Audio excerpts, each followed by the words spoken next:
बिस्मिल्लाहिर्रहमानिर्रहीम सल्लल्लाहु अलैहि वसल्लम। अस्सलाम वालेकुम क्लास 9। उम्मीद है आप सब खैरियत से होंगे। बेटा आज के लेक्चर में हम 9th class physics chapter number 5 constructor response question जो है ना वो समझेंगे। फर्स्ट क्वेश्चन है, can the kinetic energy of a body ever be negative? क्या किसी बॉडी की काइनेटिक एनर्जी कभी भी नेगेटिव हो सकती है? तो बेटा कभी भी काइनेटिक एनर्जी नेगेटिव नहीं हो सकती, क्योंकि काइनेटिक एनर्जी के फार्मूले में स्केयर ऑफ स्पीड है। ठीक है, तो अब स्केयर ऑफ स्पीड की वजह से ये कभी भी काइनेटिक एनर्जी जो है ना वो नेगेटिव नहीं हो सकती। इसका आंसर हम देखते हैं। Expression of the kinetic energy is given by kinetic energy is equal to 1/2 m v का square. Kinetic energy can never be negative because it is calculated by the squaring velocity resulting in a positive value. यानी आप जब आपको पता है कि अगर speed negative भी होगी तो जब उस नेगेटिव का स्केयर लेंगे तो हमेशा आपको पता है कि आंसर प्लस में आता है। ठीक है, -2 सपोज करें स्पीड आपकी वेलोसिटी आपकी -2 है, तो आप -2 का स्केयर ले भी लें तो जवाब आपका 4 ही आना है, यानी प्लस में ही आना है। तो कभी भी काइनेटिक एनर्जी नेगेटिव नहीं हो सकती। उसके बाद सेकंड क्वेश्चन है, which one has greater kinetic energy, an object travelling with a velocity v और an object twice as heavy travelling with a velocity of 1/2 v। यानी दो केस हैं, इन दोनों केसेस में काइनेटिक एनर्जी किस में ज़्यादा होगी कि एक ऑब्जेक्ट जो है ना वो वेलोसिटी v के साथ मूव कर रहा है और दूसरा ऑब्जेक्ट जो है ना वो ट्वाइस एज हैवी, यानी दूसरा ऑब्जेक्ट का जो मैस है वो पहले से हैवी है लेकिन उसकी जो वेलोसिटी है वो उससे हाफ है। तो किस केस में काइनेटिक एनर्जी ज़्यादा होगी? बेटा इसका आंसर देखते हैं। Kinetic energy is given by, kinetic energy का फार्मूला था 1/2 m v स्क्वायर। अब फॉर फर्स्ट बॉडी के लिए आप क्या करेंगे, यही फार्मूला अप्लाई करेंगे 1/2 वैसे, और फर्स्ट बॉडी का मैस हमारे पास m है और उसकी जो स्पीड है वो क्या है v है। ये जो 1 लिखा हो इसको कट कर दें। ठीक है, मैस वैसे रहेगा और स्पीड उसकी क्या है v है, इसका स्क्वायर। उसके बाद सेकंड बॉडी की बात करें तो उसके लिए क्या होगा, काइनेटिक एनर्जी 2 होगी, वो इज इक्वल टू 1/2। अब उसका मैस उसने कहा है डबल है और स्पीड पहले से हाफ है, तो मैस डबल होने की वजह से 2m कर देंगे और स्पीड जो है ना वो हाफ कर देंगे। अब क्या होगा, ये स्टेप आप कट कर दें।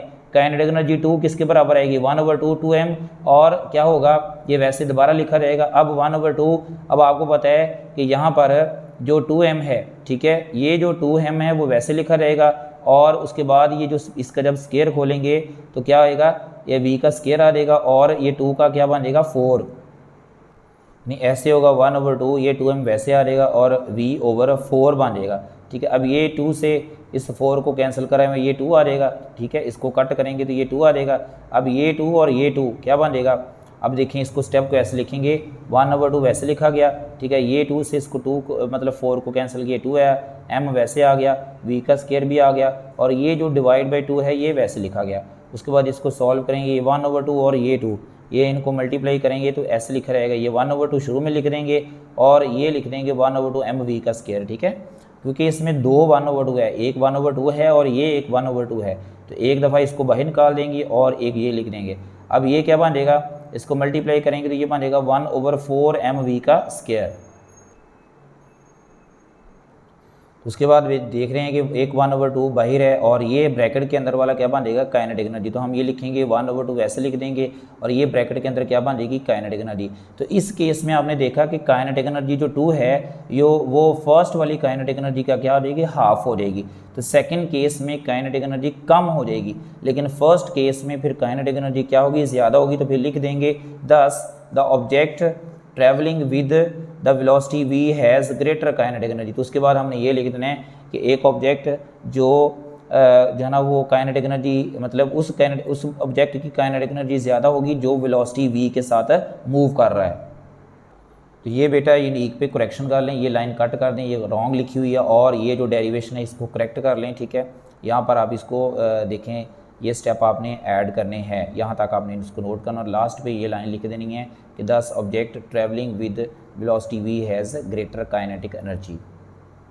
या आप बेटा आप यहाँ से भी नोट कर सकते हैं, ये देखें इसमें भी मैस डबल किया और वेलोसिटी हाफ करके और काइनेटिक एनर्जी क्या होगी, हाफ होगी और इसके ऊपर उसने डैश लगाया हुआ है। ठीक है, इस तरह भी आप नोट कर सकते हैं। अगर आप वहाँ पर यूनिक पर करेक्शन करना चाहते हैं तो वहाँ पर भी करेक्शन कर सकते हैं। ठीक है, उसके बाद बेटा थर्ड क्वेश्चन है, car is moving along a curved road at constant speed, does it's kinetic energy change? एक कार है और वो कर्व्ड रोड के ऊपर मूव कर रही है कांस्टेंट स्पीड के साथ, क्या उसकी काइनेटिक एनर्जी चेंज होगी? यहाँ पर आंसर है, फार्मूला काइनेटिक एनर्जी का क्या है, K dot is equal to 1/mv²। Car is moving on curved road at constant speed has no change in speed, यानी कांस्टेंट स्पीड से अगर कार मूव कर रही है तो इसका मतलब उसकी स्पीड में कोई चेंज नहीं आएगा। तो स्पीड में कोई चेंज नहीं आएगा तो इसका मतलब काइनेटिक एनर्जी में कोई चेंज नहीं आएगा, तो लिखेंगे it's kinetic energy will remain same. उसके बाद नेक्स्ट क्वेश्चन है 5.4, comment on the statement an object has 1 joule of potential energy. मतलब कह रहा है कि इस स्टेटमेंट आपने कमेंट करना है कि एक ऑब्जेक्ट है जिसके पास 1 जूल पोटेंशियल एनर्जी है। इसका मतलब 1 जूल पोटेंशियल एनर्जी का मतलब यह है कि इस ऑब्जेक्ट में 1 जूल वर्क करने की एबिलिटी है। तो इस क्वेश्चन का आंसर आपने यहाँ से करना है, the object is at rest and has potential to do work but it is not currently doing any work. It means that an object having 1 joule of potential energy can perform 1 joule of work. यानी एक body अगर उसमें potential energy 1 joule है तो 1 joule work perform करने की ability रखता है। उसके बाद नेक्स्ट क्वेश्चन है, while driving on a motorway tire of vehicles sometimes burst, what may be its cause? यानी अगर मोटरवे पर आप ड्राइविंग कर रहे हो तो गाड़ियों के अक्सर जो है ना वो बाज़ का टायर जो है ना वो फट जाते हैं, ठीक है, ऐसा क्यों होता है, इसकी वजह क्या है?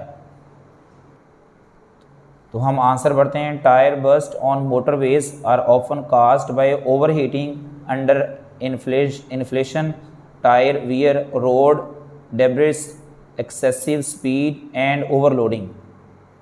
तो ये सारे वो काज हैं जिनकी वजह से वो टायर जो है ना वो बर्स्ट हो सकता है। यानी अगर आप ओवरहीट, मतलब टायर बहुत ज़्यादा ओवरहीट हो गया, या आपने ओवरलोडिंग बहुत ज़्यादा की है, या स्पीड बहुत ज़्यादा है, ये सारे जो काज हैं ये क्या हैं, उस टायर के फटने के काज हैं। बेटा इसी क्वेश्चन का आंसर आप यहाँ से भी देख सकते हैं, वाइल ड्राइविंग अ मोटरवे, वही इसमें लिखा हुआ है कि ड्यू टू फ्रिक्शन, क्योंकि टायर और रोड के दरमियान फ्रिक्शन होती है, due to friction between tyre and roads a lot of heat energy is produced which increases the kinetic energy. अब क्योंकि फ्रिक्शन की वजह से टायर के अंदर हीट प्रोड्यूस होती है, और जिसकी वजह से फिर क्या होता है कि उसके अंदर जो एयर होती है उसकी काइनेटिक एनर्जी जो है ना वो ज़्यादा हो जाती है, और जब एयर की काइनेटिक एनर्जी ज़्यादा हो जाती है तो वो प्रेशर ज़्यादा लगाती है, this increases the pressure of air, और अंदर ट्यूब के अंदर जो है ना वो एयर का प्रेशर ज़्यादा हो जाता है, जिसकी वजह से टायर जो है ना वो बर्स्ट हो जाता है, क्योंकि काइनेटिक एनर्जी डायरेक्टली प्रोपोर्शनल होती है टेम्परेचर के। तो इस क्वेश्चन का आंसर ये ज़्यादा अच्छा है, ठीक है। तो आप इस क्वेश्चन का आंसर यहाँ से भी कर सकते हैं। उसके बाद 5.6 क्वेश्चन है, while playing cricket on a street the ball smashes a window pan, describe the energy changes in this event. यानी एक क्रिकेट बॉल है, ठीक है, और वो एक स्ट्रीट में जो है ना वो क्रिकेट जो है ना वो प्ले हो रही है, और बॉल जो है ना वो स्मैश कर जाती है विंडो के साथ, यानी किसी विंडो के साथ टकरा जाती है, तो उसके शीशे वगैरह टूट जाते हैं। तो यहाँ पर एनर्जी की चेंजेस किस किस तरह आई हैं, तो ये इसका आंसर पढ़ते हैं, kinetic energy of the cricket ball is transfer to the sound energy.